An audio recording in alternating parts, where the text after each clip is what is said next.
नमस्कार दोस्तों।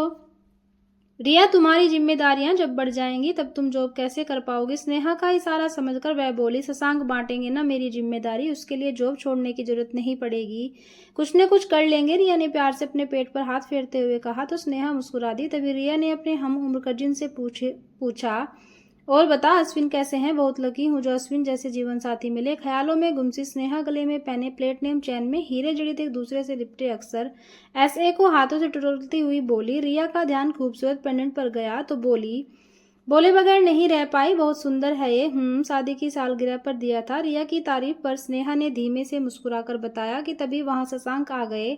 हाँ भाई साली साहिबा, आज कहाँ घूमने चले?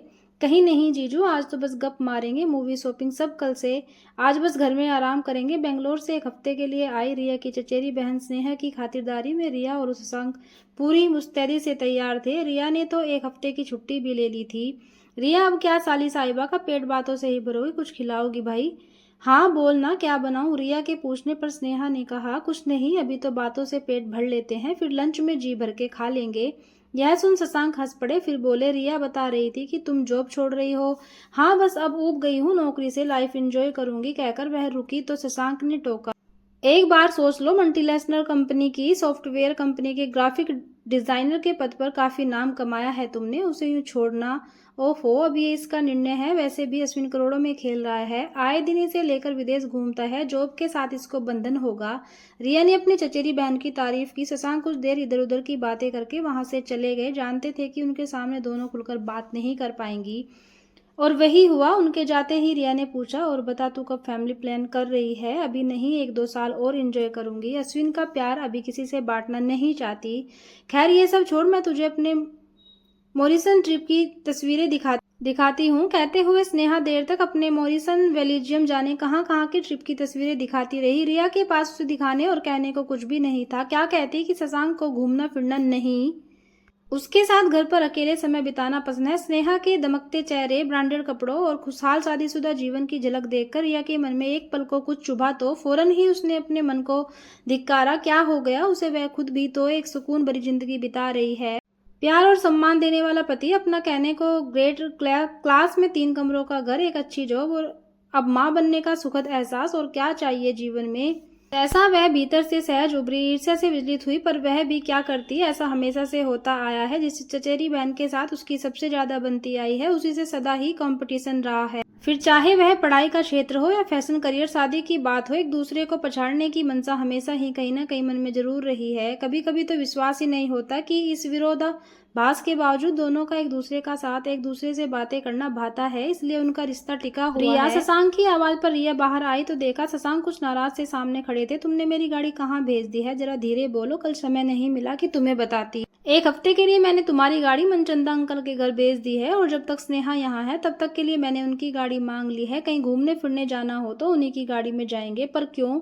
शशांक हैरान था। मनचंदा फैमिली से उनके रिलेशन अच्छे हैं, पर अच्छे रिलेशन के एवज में रिया का उनसे गाड़ी मांगना बेहद अटपटा था।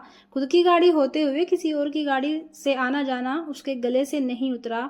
तुमने ऐसा क्यों किया? क्या सोचेंगे मनचंदा अंकल? कुछ नहीं सोचेंगे वो, बल्कि तुम ये सोचो कि मैं ऐसा नहीं करती तो क्या सोचती स्नेहा? उसके सामने हम अपनी खटारा निकालेंगे तो कैसा लगेगा? जरा तो सोचो, इसका इंतजाम तुमने करना चाहिए। वो तो मनचंदा अंकल मेरे इमोशन को समझ गए और गाड़ी उधार दे दी, वरना पता नहीं क्या होता। क्या होता मतलब? इस गाड़ी में भी 4 पहिए लगे हैं, उसमें भी उतने ही थे। प्लीज शशांक, बात को बढ़ाओ मत। सतर्कता से इधर उधर देखते हुए रिया बोली तो मौके की नजाकत को समझते हुए शशांक वहां से चले आए। पर एकांत पाते ही रिया पर बरस पड़े। देखो रिया, जो अपने पास है वह बहुत है। किसी के आने पर चादर कुशन और पर्दे बदलना तो ठीक है, पर अपने रहन सहन को बदल डालना ये बिल्कुल ठीक नहीं। शशांक को आवेश में देख रिया ने प्यार से उसे दुनियादारी समझाने की कोशिश की। रहन सहन का दिखावा कभी कभी बहुत जरूरी होता है। मैं जानती हूँ कि आज हमारे पास पुरानी गाड़ी है, कल नहीं आ जाएगी, पर स्नेहा जो इमेज लेकर जाएगी वो सालों साल वही रहेगी। यानी तुम कहीं न कहीं मेरे साथ अपने जीवन को लेकर असंतुष्ट हो? शशांक ने उसे गहरी नजरों से देखा तो रिया ने दृढ़ता से कहा, नहीं बिल्कुल नहीं, तुम बेवजह इतने इमोशनल हो रहे हो। मैं अपने जीवन से पूरी तरह न केवल संतुष्ट हूँ, बल्कि खुद को भाग्यशाली समझती हूँ जिसे तुम्हारे जैसा जीवन साथी मिला। पर इसका अर्थ ये भी नहीं है कि अब कोई चाह ही नहीं जीवन से। हमें प्रोग्रेसिव सोच रखनी चाहिए। उसका तर्क शशांक को संतुष्ट नहीं कर पाया तो वो प्यार से मनाती हुई बोली, 1 हफ्ते की तो बात है, मान जाओ प्लीज। क्या हुआ लव बर्ड्स, यहाँ अकेले में ऐसी कौन सी चर्चा हो रही है? कहीं मैंने आकर गलती तो नहीं कर दी? क्यों जीजू, सहसा स्नेह ने आकर छेड़ा तो दोनों संभल गए। दूसरे दिन रिया को स्नेहा उलाना देते नजर आई। क्या यार रिया, तुम तो किचन क्वीन हुआ करती थी, सोचा था तुम्हारे हाथ के खाने का लाजवाब स्वाद चखूंगी, पर यहाँ तो तेरी मेड खाना बना रही है। स्नेहा के कहते ही शशांक ने गहरी नजरों से रिया को देखा तो वह शशांक को नजरअंदाज कर स्नेहा से बोली, वैसे तो मैड भी अच्छा बनाती है, पर तेरे लिए मैं रसोई संभाल लूंगी, बता क्या खाएगी? रिया के कहते ही शशांक असहज हो गया। उन्हें याद आया 2 दिन पहले रिया ने बताया था, सुनो मैं खाना बनाने वाली मेड रख रही हूँ। रिया के इस अप्रत्याशित निर्णय से शशांक चौंके, फिर कुछ सोचकर बोले, अच्छा किया, आने वाले दिनों में तुम्हें हेल्प की जरूरत होगी। अरे वो तो जब होगी तब देखेंगे। वैसे सच कहूँ तो मुझे समझ में नहीं आता लोग मेड के हाथ का बना खाना कैसे खा लेते हैं, पर फिलहाल तो खाना बनाने के लिए मेड रखनी पड़ेगी। स्नेहा के आगे रसोई में काम करना अच्छा नहीं लगेगा। रिया के खुलासे पर शशांक उत्तेजित से बोले, मतलब तुम सिर्फ ये दिखाने के लिए मेड रख रही हो कि हम मेड अफोर्ड कर रहे हैं? हाँ तो और क्या, बस इतनी मेहरबानी करना कि 1 हफ्ते वाली बात मेड को मत बताना। उसे तो ये कहकर रखा है कि 1 हफ्ते खाना बनवा कर देखूंगी, ठीक लगा तो हमेशा के लिए रख लूंगी, वरना 1 हफ्ते के लिए वह राजी नहीं होती। 1 हफ्ते बाद धीरे से कोई न कोई बहाना बनाकर उसे टाल दूंगी। हाँ, और तुम्हारी चालाकी जैसे उसे समझ में नहीं आएगी। ये गलत है रिया, बिल्कुल गलत।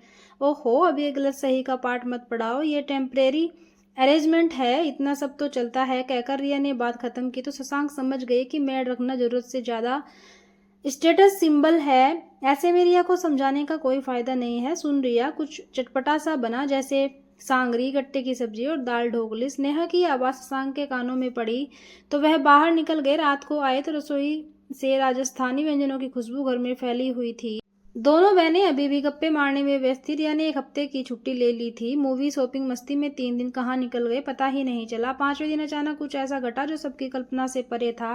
अभी बच्चे के बारे में नहीं सोचा है, अपना प्यार बांटना नहीं चाहती हूँ। कहने वाली स्नेहा के पीरियड्स की डेट बढ़ गई तो उसने प्रेगनेंसी टेस्ट कर और वह पॉजिटिव आया। उसके बाद स्नेहा ने अश्विन को फोन किया। रिया और शशांक ने नोटिस किया कि उन दोनों की देर तक फोन पर बात होती रही, पर फोन करने के बाद स्नेहा उकड़ी उकड़ी नजर आने लगी। ऐसे में एक दिन रिया ने टोक दिया, देख स्नेहा, मेरे हिसाब से इतना टेंशन लेने की जरूरत नहीं है। शादी को 2 साल हो गए हैं, अब जब ये आ ही गया है तो खुशी खुशी एक्सेप्ट करो। यह सुनकर स्नेहा के मुंह से सहसा निकला, हाँ पर अश्विन राजी नहीं है। इस बात पर रिया ने आश्चर्य से उसे देखा। उसने धीरे से खुलासा किया, दरअसल प्रॉब्लम मेरी तरफ से नहीं है, कभी भी नहीं, पर अश्विन अभी बच्चा नहीं चाहते। अरे ये क्या बात हुई, तुम उसे समझाओ। उसकी बात पर स्नेहा ने उसके दोनों हाथों को पकड़कर जो कहा उसे सुनकर रिया के पांव के नीचे से जमीन खिसक गई। रिया, अश्विन को समझाना बहुत मुश्किल है।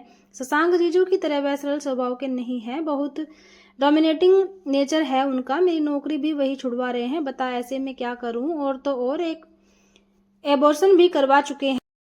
मम्मी पापा ने कितने जतन से रिश्ता ढूंढा है, ऐसे में यह सब बताकर उन्हें दुखी कैसे करूं? लोग लाज के डर से मैं हर बात अपने ऊपर ले लेती हूं, पर इस बार ये बच्चा मैं कैरी करूंगी, चाहे जितनी लड़ाई लड़नी पड़े। सोच रही हूं बेंगलोर की जगह मम्मी के पास पूना चली जाऊं, कुछ सेटलमेंट होने पर ही वापस जाऊंगी। स्नेहा को देखकर रिया का मन भर आया। स्नेहा ने अश्विन के संग संबंधों की जो छवि बनाई थी वो छलावा लगी। स्नेहा 2 दिन बाद चली गई थी। इन्हीं दिनों मनचंदा अंकल की गाड़ी में एक डेंट लग गया। शशांक उसे ठीक करवाने में व्यस्त हो गए। रिया ने भी ऑफिस ज्वाइन कर लिया। व्यस्तता पुराने ढेर पर लौट आई। स्नेहा से फोन पर बात हुई तो वह थोड़ी संभली लगी। रिया, मम्मी पापा ने अश्विन को समझाया है, शायद सब ठीक हो, और हाँ कोशिश करूंगी कि जॉब भी ना छोड़ूं। मम्मी पापा ने मेरा करियर बनाने के लिए कितनी मेहनत की है। मम्मी ने कहा है कि अश्विन हेल्प नहीं करेंगे तो वो हमारे पास आकर बेबी को संभाल लेंगे। खैर अभी तो ये दूर की बात है, अब लग रहा है कि सब ठीक हो जाएगा। अच्छा किया तूने चाचा चाची को बता दिया। आने वाले भविष्य की शुभकामनाएं देने के साथ रिया ने थोड़ी बातचीत करके फोन रख दिया। अपने कमरे में आई तो शशांक को सारी बात बताई। शशांक बिना कुछ बोले डायरी और पेन लेकर कुछ लिखने लगे। कुछ देर बाद रिया ने टोका, क्या कर रहे हो तुम, कुछ बोलोगे नहीं? इन दिनों हुए 3-5 सितारा डिनर और उधार मांगी गाड़ी में लगे डेंट पर हुए खर्चे का हिसाब जोड़ रहा हूँ।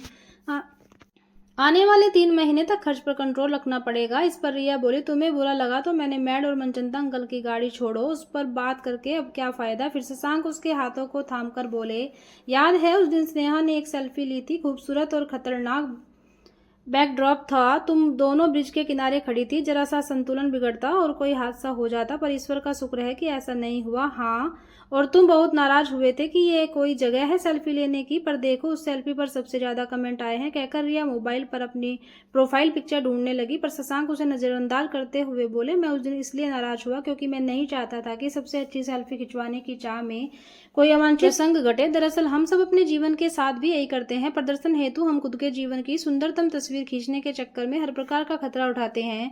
तुमने मनचंदा अंकल की गाड़ी मांगकर खुद को संपन्न दिखाने की कोशिश की, पर देखो उनकी गाड़ी में डेंट लग गया। नतीजा बेवजह 10,000 खर्च हो गई, बेवजह मेड रखी। अब तुम उसे मना कर दोगी, नतीजा तुम्हारे प्रति उसका अविश्वास हो सकता है। भविष्य में जब असल जरूरत होगी तब तुम्हें कोई मदद नहीं मिल पाएगी। साधारण रिसेंट रेस्टोरेंट की जगह 5 सितारे में लंच और डिनर, नतीजा अपना बजट हिल गया। सारी शशांक, मुझे भी लग रहा है कि स्नेहा को दिखाने के लिए ये दिखावा व्यर्थ था। इसके बगैर भी स्नेहा उतनी ही खुश और प्रभावित होती जितनी अभी है। उसकी बात पर शशांक ने प्यार से उसे सीने से लगा लिया। रिया अभी भी अपनी प्रोफाइल पिक्चर को ध्यान से देखती सोच रही थी कि कमोबेश यही स्नेहा ने भी तो किया। अश्विन की समर्पित पति के रूप में छवि प्रस्तुत करते से सही कहा। शशांक ने खतरा उठाकर बनावटी मिथ्या छलावे से परिपूर्ण ब्रेकड्रॉप के आगे खड़े होकर आडंबर भरी मोहक तस्वीर, झूठी आत्मसंतुष्टि ही दे